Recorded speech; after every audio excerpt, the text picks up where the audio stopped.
Bonjour et bienvenue. Je vous propose dans cet épisode de réfléchir sur nos passions tristes et d'en connaître les effets pour viser à les réduire.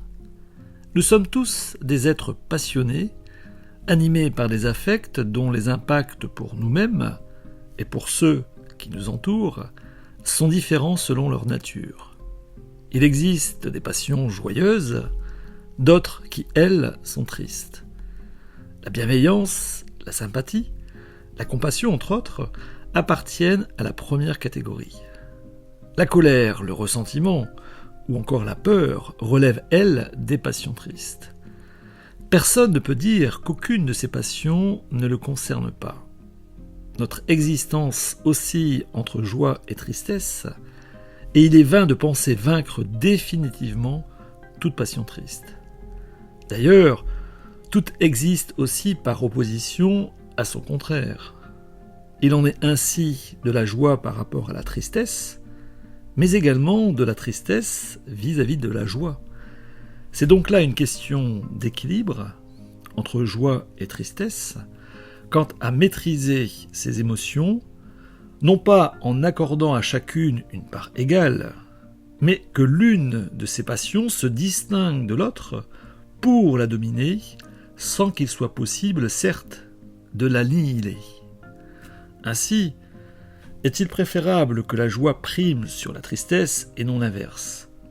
Faire de la joie une passion courante et renvoyer ainsi la tristesse à des états d'exception, tel est le conseil que je vous propose de développer dans ce podcast.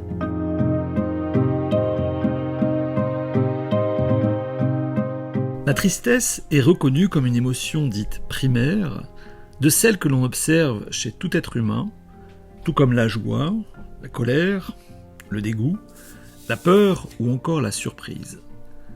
Considérant ainsi la tristesse comme une émotion fondamentale, on peut estimer qu'elle existe en soi comme une composante de la nature humaine.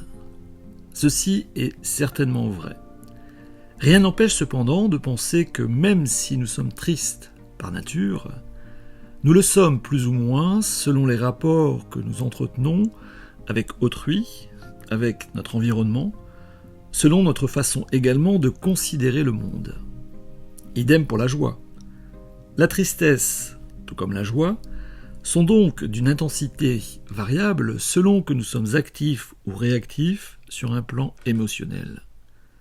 La joie est une émotion se nourrissant d'action, la tristesse, elle, croissant avec la passivité. Maîtriser ces passions tristes consiste ainsi à alimenter activement sa joie, celle qui nous revient naturellement, a priori, aussi mince celle-ci soit-elle, et ainsi n'entretient-on pas la tristesse en évitant d'être passif.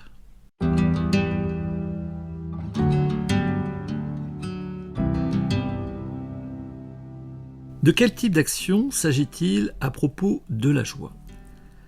Le philosophe Spinoza nous donne une piste dans l'Éthique, je le cite.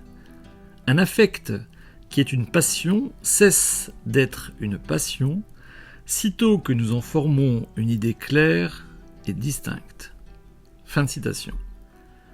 Autrement dit, agir dans le sens de la joie vise avant tout à connaître ce qui nous passionne, particulièrement nos passions tristes. Quelles en sont les causes? Quels sont leurs effets? Comment agir sur ces causes pour réduire ces effets?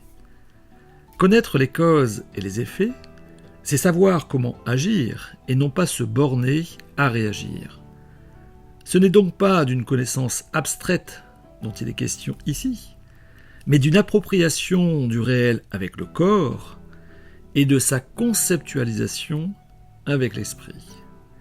Il s'agit de saisir ce qui est, ce qui existe, en fonction de qui l'on est. Je suis attiré par une personne en particulier, mais celle-ci ne manifeste pas le même intérêt à mon égard. J'en suis attristé. Et ma tristesse demeure, à défaut de m'interroger sur ce refus. En revanche, en cherchant non pas à expliquer une telle réaction chez la personne concernée, mais pourquoi sa réaction me rend triste, je fais un premier pas vers la joie. Il s'agit de comprendre et donc de connaître ces passions tristes, non pas en fonction d'autrui, mais à partir de soi, pour tenter de les maîtriser. Je vous remercie de votre attention, j'espère vous avoir apporté matière à penser.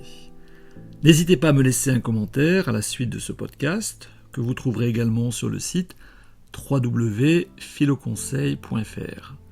J'aurai plaisir ainsi à vous répondre, et peut-être poursuivrons-nous ensemble la réflexion.